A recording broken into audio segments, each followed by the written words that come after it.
Before we continue the program, I'd just like to draw your attention to my revamped Patreon, where supporters can now receive a whole series of new benefits. Check out the link in the description box below.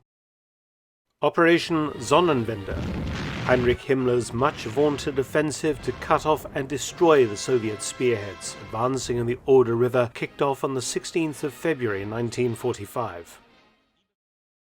Originally, Sonnenwende, conceived by the brilliant panzer leader Generaloberst Heinz Guderian, was to have been a much more extensive attack, including the 11th SS Panzer Army in Pomerania, striking south from the area of Stettin, while the newly arrived 6th SS Panzer Army, shipped directly from the battle raging in the Ardennes, was to have attacked north from Glüben, linking up to cut off the head of the Soviet First Belarusian Front. However, it was Hitler himself who had stopped this offensive by ordering the transfer of the 6th SS Panzer Army to launch an attack to relieve the Hungarian capital of Budapest. Himmler's offensive was therefore scaled back, and only the 11th SS Panzer Army would strike south from Pomerania with 2 corps from the Stargard region to link up with the remaining Oder Bridgeheads.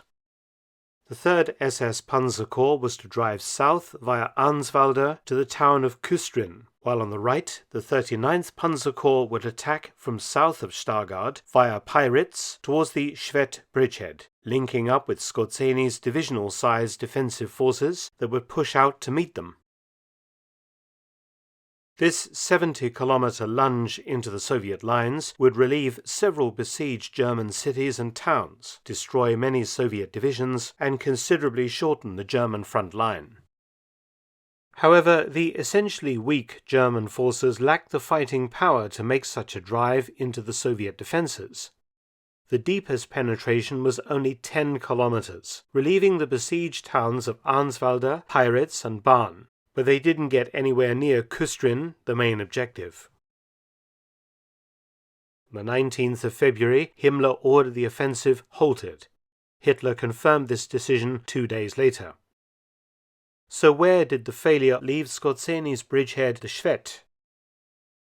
Army Group Vistula still saw Skorzeny's bridgehead as a useful launching point for attacks on the Soviets, and ordered Skorzeny to continue to hold it. In fact, 2 days before Himmler's order to stop the offensive had been issued, Skorzeny had himself launched an attack. His miscellany of troops was now officially called Division Schwedt. On the 17th of February, the division attacked Emilienhof Farm. German infantry and artillery knocked out 2 Soviet tanks and 2 anti-tank guns. Likewise, on the bridgehead's northern flank, the newly arrived 3rd Battalion, 26th Parachute Regiment recaptured the village of Nipperwiese. Things then went quiet until the 26th of February 1945, when the Soviets launched a sustained assault to eliminate the Schwedt bridgehead once and for all. Soviet infantry and tanks assaulted a series of low hill positions around the bridgehead's perimeter, supported by heavy artillery preparations.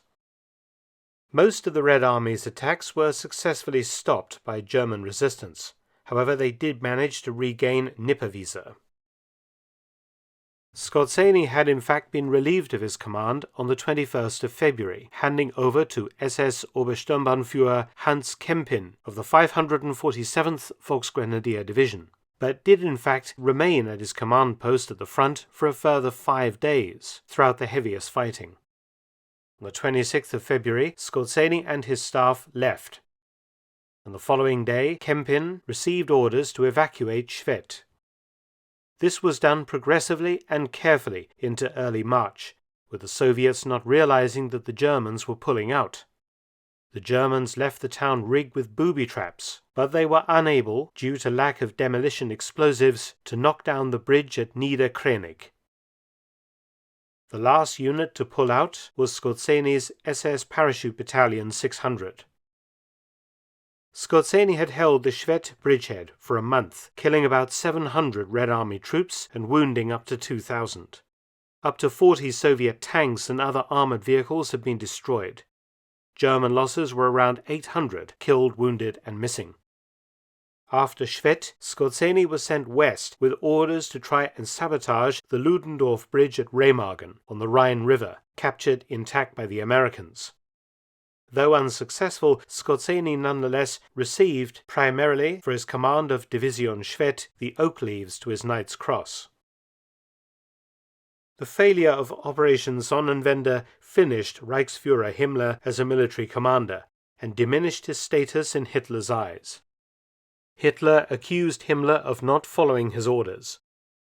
He was relieved of command of Army Group Vistula on the 20th of March 1945, replaced by professional army officer Colonel General Gotthard Heinrichi.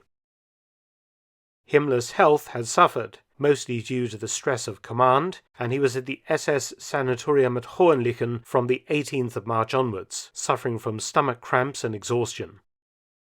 As a result of his failure and criticism from Hitler, Himmler now launched a new round of secret peace negotiations with the Western Allies that he had originally begun in 1943, effectively plotting behind the Führer's back to end the war with himself in a favorable leadership position in Germany.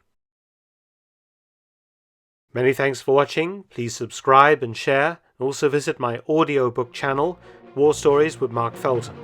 You can also help to support both of my channels at PayPal and Patreon. Details in the description box below.